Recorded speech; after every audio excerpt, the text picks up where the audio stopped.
Ya kalau orang latihan jadi tokoh ya memang bingung-bingung sedikit itu bagus lah itu. Ya bagus gak masalah kan. Sampean bingung terus kelihatan bingung ya bagus jujur. Ya kalau orang latihan jadi kiai, jadi bunyai ya memang begitu ya. Ya agak-agak bingung sedikit. Kalau sudah mapan kayak saya tidak pernah bingung, santai aja.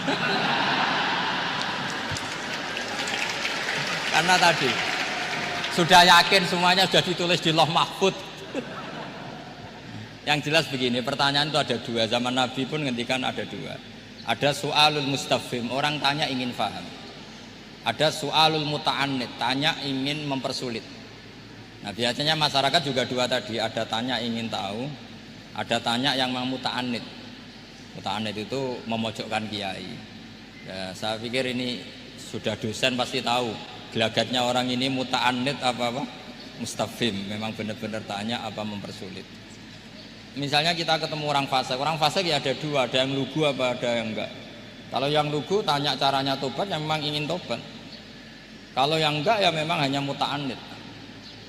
Sehingga kata masyiatullah itu juga pernah dipakai orang kafir. Wa qala alladziina asyraku law sya'allahu ma asyrakna. Kata orang-orang musyrik, kalau kita dikehendaki Allah juga tidak melakukan musyrik. Tapi mereka ingin menjebak Nabi bahwa kamu yang kampanye tentang masyiah, berarti kita musyrik pun karena masyiah. Orang kampung juga gitu. Saya masih ingat guru saya Kiai Haji Maimun Zubair pernah ditanya tentang orang haid yang karena free sex, karena seks bebas. Bukan karena ketularan atau karena orang lain. Memang dia sendiri yang nakal. Yang tanya dokter, tentu yang tanya dokter. Dokter itu berambisi menemukan obat haid. Jawabannya Mbah Mun itu unik, padahal beliau itu sangat sayang sama umat.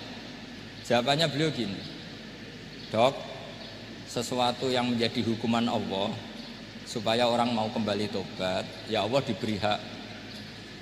Intinya kan mesti misalnya ada orang hidupnya boros, kemudian punya utang banyak, dia agak dipercaya masyarakat. Terus kamu ditanya solusinya gimana? Ya gak perlu ada solusi. Itu memang hukumannya orang yang salah. Biar roh rasane lahum fid dunya khizyun, ada unsur kehinaan. Ada orang selingkuh dikucilkan masyarakat. Terus tanya kamu gimana caranya nggak dikucilkan? Ya Allah diberi hak untuk memberi hukuman. Begitu juga penyakit-penyakit yang karena kesalahan manusia. Allah harus kita beri hak untuk memberi apa? Hukuman. Meskipun berkali-kali kita memberi pintu apa? Tobat.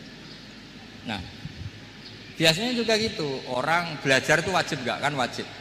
Masyarakat tuh nggak mau belajar tentang agama. Kemudian karena nggak belajar, setiap ada masalah agama dia tidak bisa. Terus galau. Ya Allah beri hak memberi sanksi orang yang nggak mau belajar itu kan membawa kebodohan. Kebodohan itu mesti zulumat, mesti kegelapan. Kegelapan menjadi kegalauan. Jadi misalnya ada mbak-mbak kok sampai perawan tua agak nikah, atau kangkang sampai jaka tua agak nikah, tanya saya, Gus caranya nikah gimana? Itu keangkuhan kamu, wis ra ganteng pilih-pilih. Mesti harus gitu jawabnya. Karena memang yang menyebabkan itu adalah keangkuhan. Wis ngerti elek ora Gus, ora anak wong sugih, njuk wong ayu.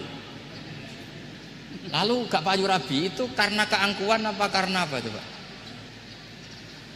Nah itu zaman Nabi sudah gitu ya, ada su'alu mustafimin, ada su'alu muta'annidin. Terus ada beberapa masalah yang sebetulnya itu hukuman Allah. Saya itu merasa kaya, bahkan mungkin kategorinya kaya sekali, bukan karena materi saya banyak, enggak.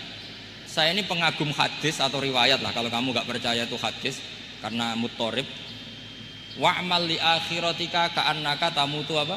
Ghadan. Beramallah untuk akhiratmu seakan-akan kamu mati besok. Saya ini kan kecelok kiai gede, di orang kantor saya umur saya itu banyak sekali. Wong urip nganti sesuk di orang atau saya ini mewah menurut saya itu. Sampean kan enggak, ora kiai, goblok, bayangno urip nganti 10 tahun ke depan. Duit 2 juta ya kurang, 10 juta ya kurang. Padahal konsep kita ini kata Rasulullah atau kata ulama lah yang jelas itu. Ngamallah untuk akhiratmu seakan-akan mati besok. Maka hidup saya itu tenang sekali. Cara ada masalah, misalnya saya suatu saat sampean bully. Paling pikiranku dibully masyarakat, sesuk wis mati, sesuk wis bar. Sesuk kok ijek urip, bayangno sesuk meneh, sehingga aku nganggep punya masalah hanya sehari. Kamu kan nggak bayangkan hidup itu panjang. Sehingga yang merasa miskin terus. Sehingga kadang merasa istrinya kok ini terus padahal masih panjang. Jadi kalau kamu pakai konsep ulama tadi, wa'mal li akhiratika ka'annaka tamutu ghadan. Beramalah untuk akhiratmu seakan-akan kamu itu mati besok. Sehingga yang saya asik ya kalau sholat itu saya asik, ngajar asik. Karena ini untuk bekal mati. Kalau uang betul. Tanyakan istri saya punya uang 200.000 itu anggap banyak sekali. Uang urip nganti sesuk ada duit 200.000 itu mewah betul ya. Terus kemudian ada orang galau. Uang 10 juta ke orang 20.